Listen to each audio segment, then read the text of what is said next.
Hey guys, Mike from Nerd Problems Gaming here, and welcome to Nerd Problems Gaming, the channel where we go through the good and bad of everything nerdy to make sure you spend your time on the best of the best. In today's video, I'll be doing a review of the book Dune, so let's get into it.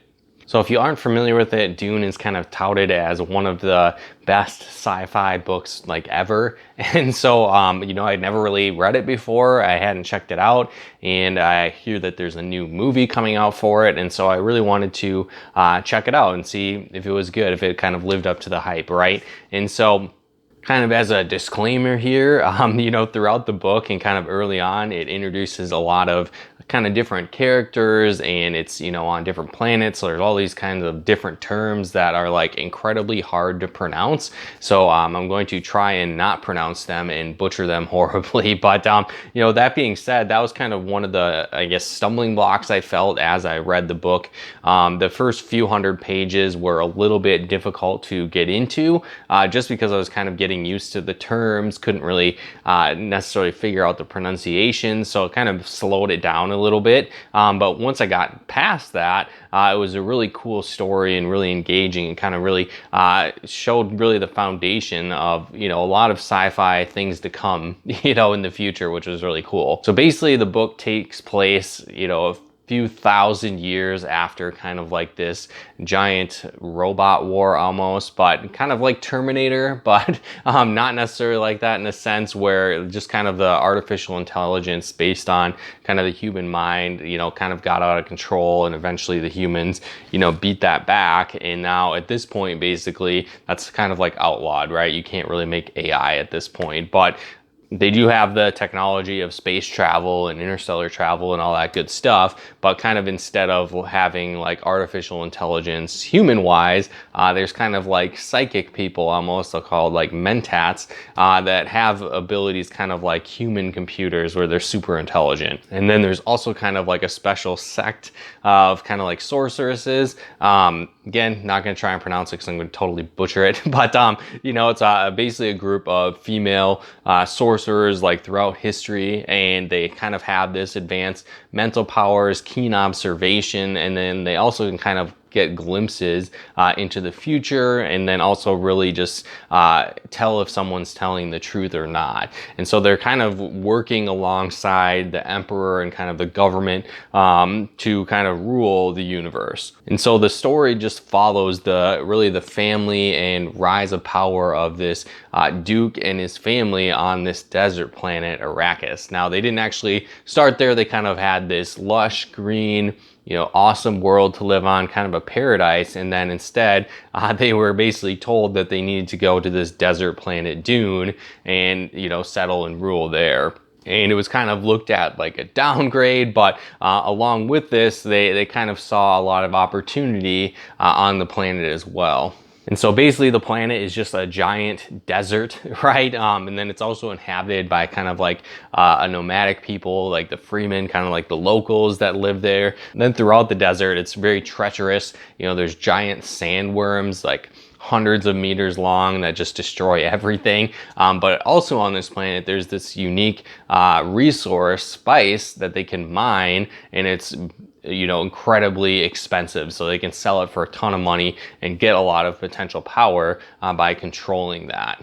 On top of that, it's pretty cool. The storyline kind of goes through the ideas of like terraforming and kind of how can they turn this desert wasteland into an oasis and like an awesome place to live for everybody. And one of the key resources that is incredibly scarce is, water. And so it's kind of used as currency almost throughout the story. And it's very cool things that they do with it. Like people have these special suits that they wear that kind of recycles all the water in their body. So like as they breathe out, they sweat, they go to the bathroom, like all of that gets filtered through these special suits that they can reuse as drinking water. So it's a pretty cool concept that you see throughout the book as well. And so again, the premise of the book, they're kind of just trying to settle on this planet, be able to make this money, and again, kind of rise to power in kind of this bad situation of being stuck on this planet. So there's a lot of like political treachery that goes on throughout the book.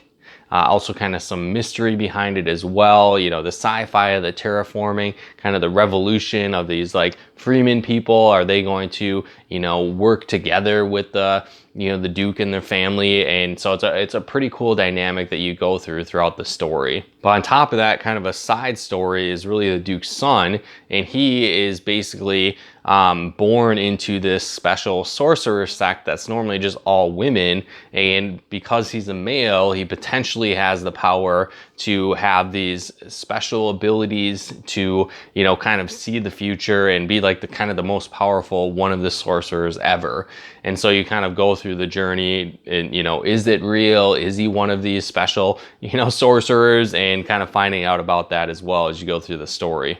But yeah, like I said, overall, it's a great book. You know, it plants the seed for a lot of, you know, future sci-fi stories that came after it, you know, like the Star Wars, the Star Trek, you know, all these different things, right? I felt like the planet was kind of like Tatooine in Star Wars, and then, you know, the human computers were kind of like, you know, Spock and, you know, the logic-based people like that in the storyline too.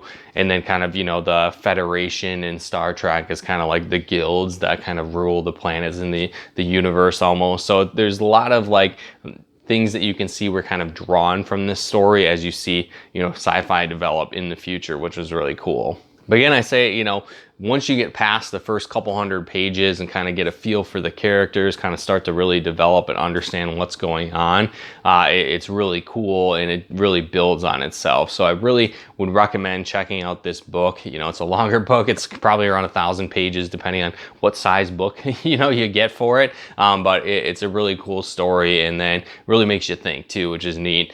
But on top of that, it's like a huge series. So if you do like it, you know, there's 6 books in the series, and then I believe the original author's son and, you know, a partner continued to build out the series as well. So there's a lot of bulk, you know, a lot of storyline to go with it if you do enjoy the series. So that's cool too, that when you read this book, there's more to come if you want to dive further into it. Again, guys, definitely let me know in the comments below if you've read this book, if you liked it, if you didn't like it. You know, is this the best one in the series? Have you read the other ones? You know, definitely let me know in the comments below.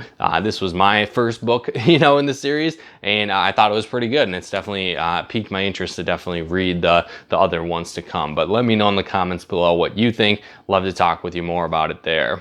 And then also, if you haven't done so yet, be sure to subscribe to our channel here and turn on those bell notifications to get the latest updates of everything nerdy we do here on the channel. And if you'd like to help us support the channel, help us get out content faster, potentially pick videos and more, consider becoming a patron of ours over at nerdproblemsgaming.com/Patreon. Again, that's nerdproblemsgaming.com/Patreon. And then if you'd like to plug into the video game stuff we do on our channel, follow us over on Twitch over at nerdproblemsgaming.com/Twitch. Again, that's nerdproblemsgaming.com/Twitch. And then if you'd like to pick up Dune, you can do so. There'll be a link in the description below as well, where you can pick up a copy for this as well. But again, guys, thanks so much for tuning in, and we'll talk to you more soon.